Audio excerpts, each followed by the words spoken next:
Yo! What is good? Welcome back to Joshon Point mga pare. So, ang pag-uusapan natin ngayon, kung bakit minsan yung mga problema mo is a blessing in disguise. Kung ready ka na, hit mo na yung like button, share mo na rin, and let's go! Bad boy, straight color kill, ako 10 toes down. Okay, so mga pare, before tayo mag-start, by the time na nire-record ko tong video natin, bro, sold out, no? Sold out yung Seduce and Foreplay, pare. Sabi ko sa inyo, mabilis lang talaga to mag-sold out. Again, gusto ko magpasalamat sa walang sawang mga suporta ninyo, bro. Nakakatuwa, no? Nakakatuwa na sobrang, para sa akin, successful tong business ko. Dahil din sa inyo, pare. Dahil sa suporta ninyo. Nanonood na kayo ng mga videos ko, bumibili pa kayo ng binibenta ko. So, nakakatuwa, pare, no? Solid kayo. Solid kayo. So, ngayon, pare, Climax lang ang available. Okay? So, paubos na rin yung Climax natin. So, kung hindi pa kayo nakatry ng Climax, puro kayo Seduce at Foreplay, baka this is the time na i-try nyo itong Climax natin. The best to for dates. Okay? Pagka lumalabas kayo, tropa, chicks, girlfriend, asawa, family, ito ang the best. Okay? Link nasa description. Ang pag-uusapan natin, pare, is galing sa isang tropa natin na nag-send ng problema niya, no, sa Facebook. So again, sa mga gusto ng advice ko, bro, open ang Facebook ko. Doon nyo iwan yung mga concerns ninyo, pare. Nagre-reply ako. Alam ng mga solid JOP yan. Okay, na nagre-reply ako. Kung hindi man matatagalan, pero nagre-reply ako, pare.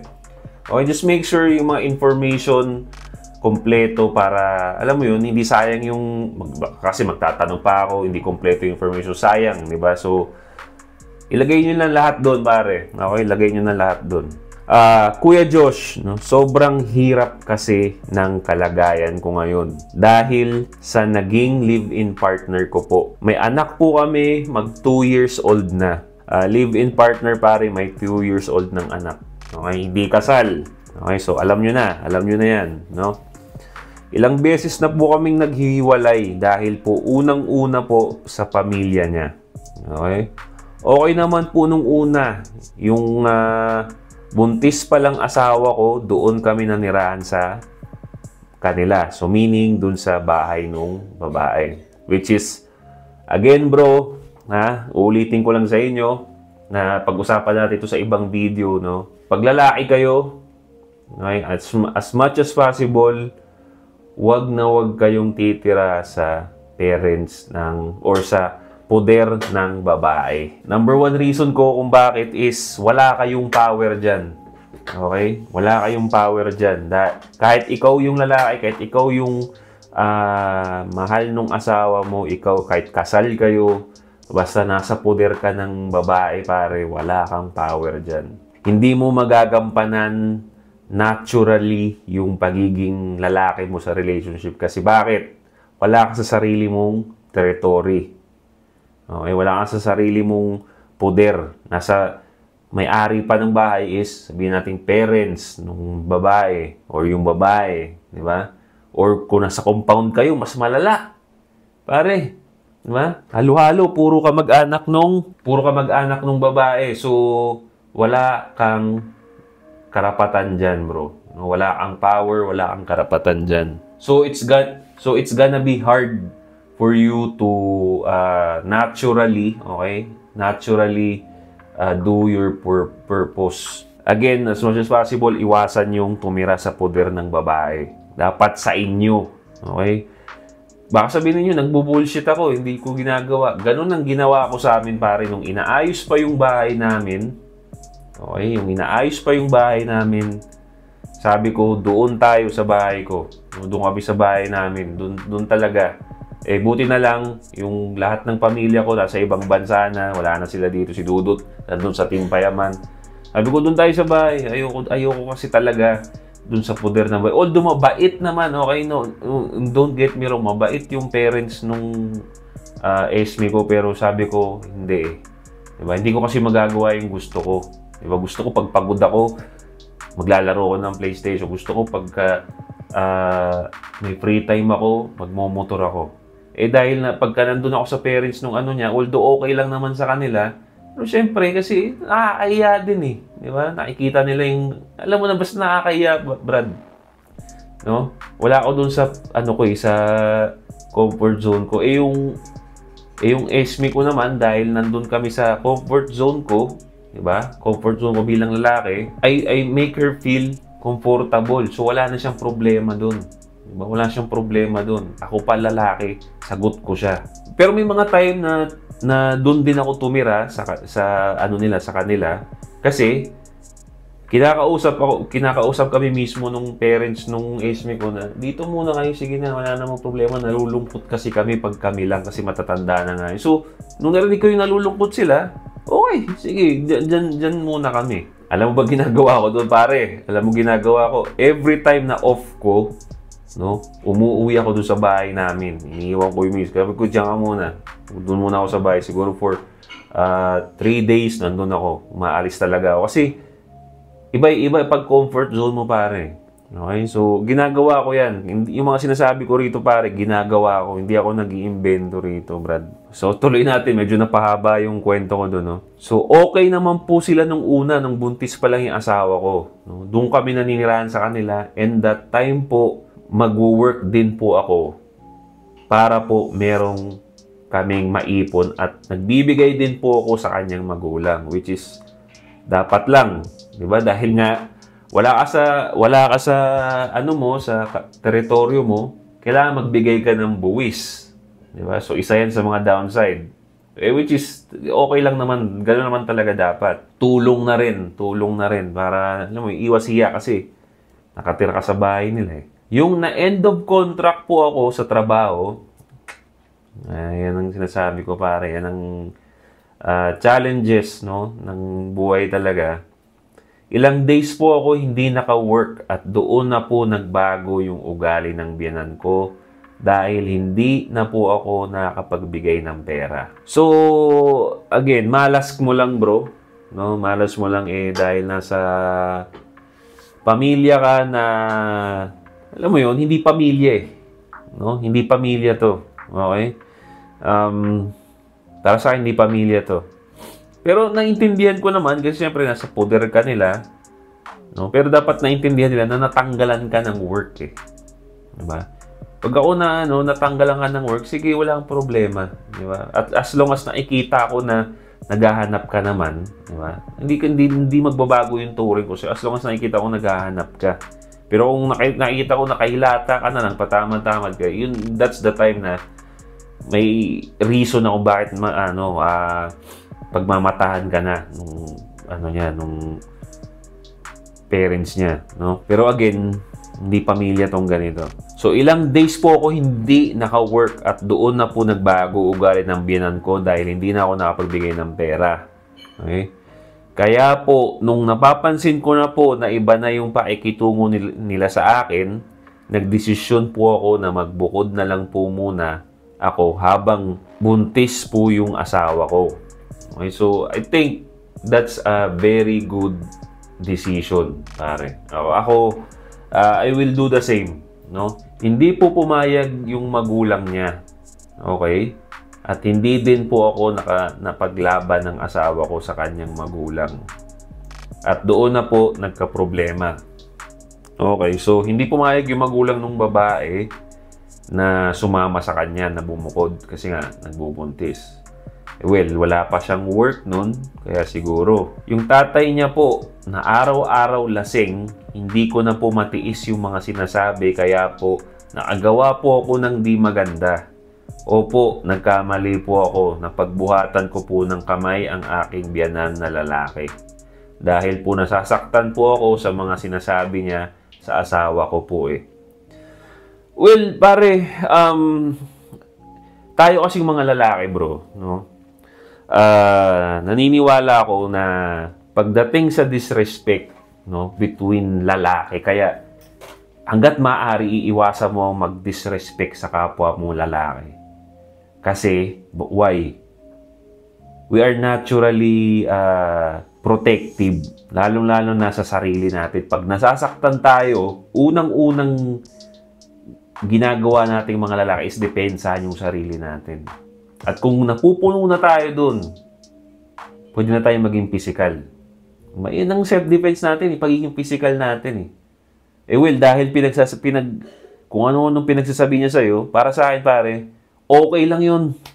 No? Na nagbuhatan mo siya ng kamay. Kasi bully. Di ba? Paano mo ba lalaban? Paano ba titigil ang bully? Pumalag ka. Kung di mo pinalagan to, ulit-ulitin niya yan, iisipin niya na mahina ka, pwede kitang ibully. No? Pag lasing ako, pwede kitang kung ano-ano lang sabihin ko sa'yo, hindi naman papalag yan. Ngayon pinalaga mo, tatahimik yan. Dahil po, nasasakta po ako sa mga sinasabi niya sa asawa ko. Biruin mo, sa asawa mo pa. Diba? Babae. So, hindi talaga pwede. Pero, hindi po ako nagawa mapaglaban ng asawa ko. Okay? Kaya umalis na lang po ako, buntis pa lang po siya noon. Malamang sa malamang, kaya hindi ka napaglaban ng asawa mo pare kasi wala ka ng work no, hindi kanya na nakikitaan ng future. So yung babae mo pare, itong esme mo pare, walang faith sa'yo to. Kasi yung babae may faith sa'yo, ang down sa'yo, ang ride or die sa'yo pare, sasama at sasama yan sa'yo kasi maniniwala yan sa'yo na mayroon kang mararating Okay? Pero the fact na ayaw niyang sumama, kasi siyempre sagot siya ng parents niya, iniiwan ka niya pare, hindi siya sumama sa'yo. Di ba? So kaya umalis na lang po ako, buntis pa lang po siya noon. Hanggang sa pinanganak po ang aking anak, hindi ko na po nasilayan. Nakakalungkot. Di ba? Nakakalungkot na wala ka namang ginawang masama. Di ba? Wala ka namang ginawang, hindi ka naman nagbulakbol, hindi ka ng babae. Di ba? Hindi ka ng babae, hindi ka nagbulakbol. Nawalan ka lang ng work. No? Isang hindi maiiwasan Kahit sino nawawalan, natatanggal sa trabaho, nag-end of contract Wala kang ginawang masama. No? Pero talagang napapaligiran ka lang ng mga maling tao. Wala kang ginagawang masama, napapaligiran ka lang ng mga maling tao. Mapapatanong ka wala naman akong ginagawang masama. Bakit ito nangyari sa akin? Hindi niya nasilayan yung anak niya. Nakita ko na lang po sa picture. Then yung lumabas na po ang aking anak, 8 months na po yata, nareto po siya sa iba ng magulang niya at nabuntis po. Ay nako. Yun, nalaglaga po siya. Masakit po sa akin kasi nagtiis po ako. Hindi ako nagmahal ng iba para sa kanya. Tapos ganun lang nalaman ko. Masakit pare. Okay? Ramdam kita kasi, ayun nga, sabi ko nga kanina, wala ka namang ginawang masama. Di ba? Hindi ka naman nagloko, hindi ka nagbulakbol.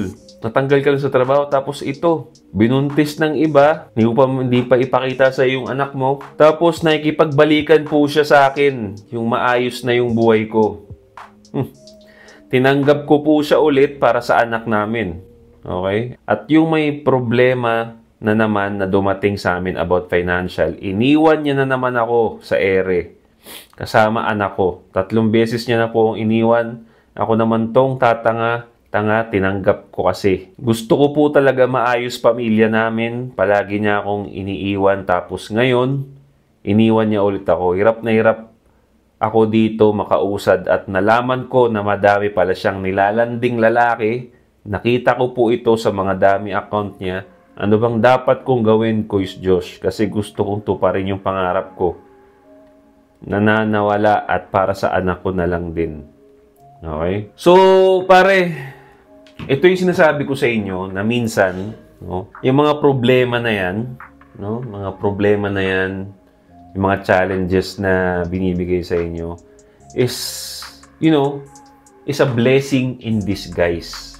Paano ko nasabi, pare? Paano ko nasabi? Bakit ko nasabi? Ang hindi ko maintindihan sa mga babae na to, sa mga pamilya ng babae na to na gustong ilayo yung anak sa tatay, no? Kasi pare, I want you to have a logical standpoint. Okay? Kasi pagka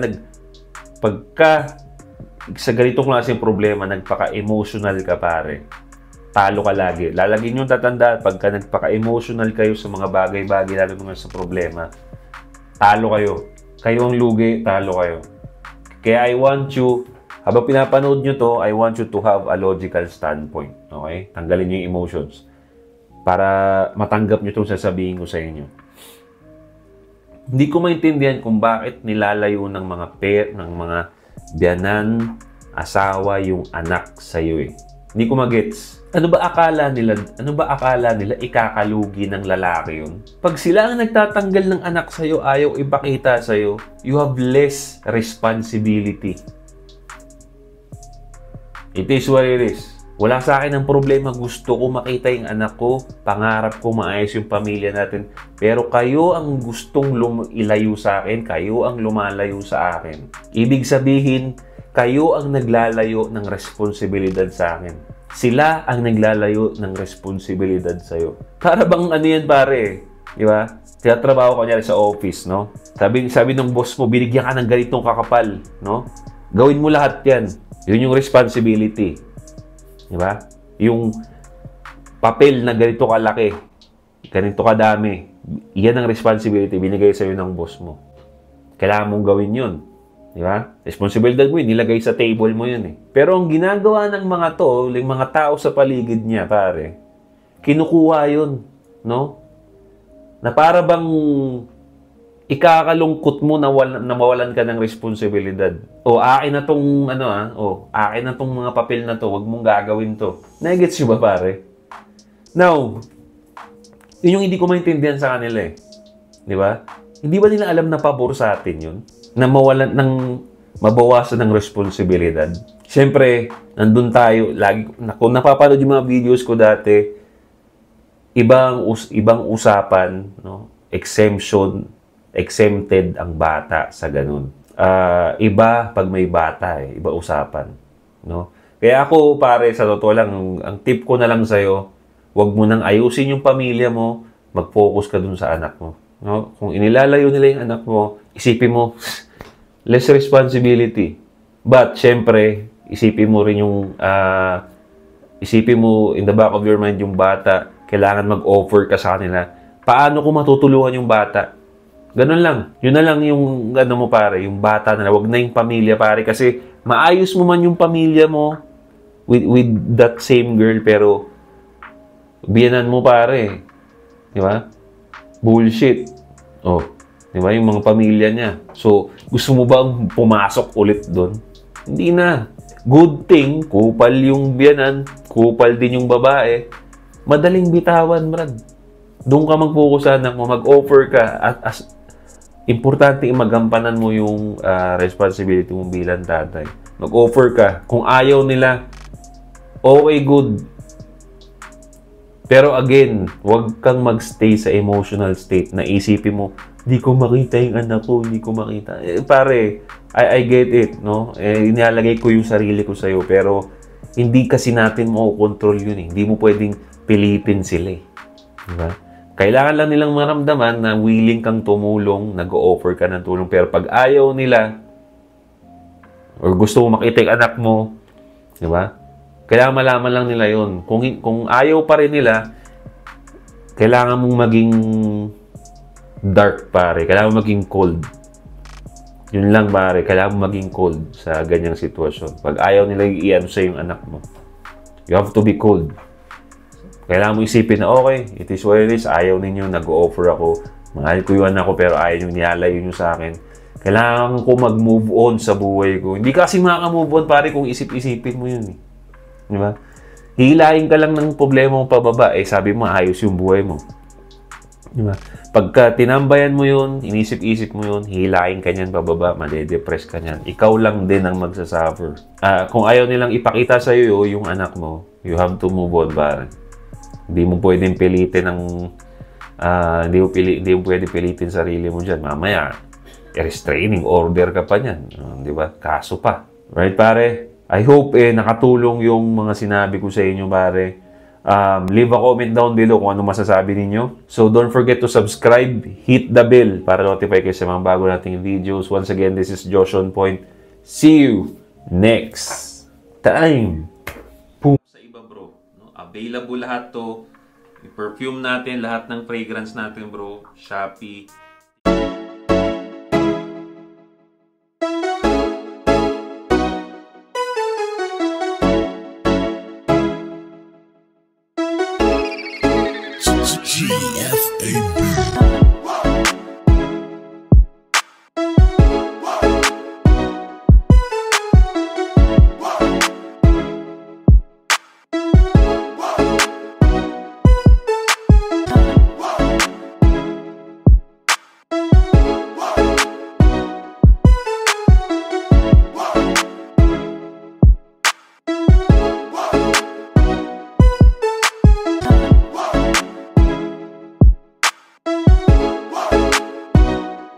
Yeah, that's it for me guys. This is Joshua Point. See you next time.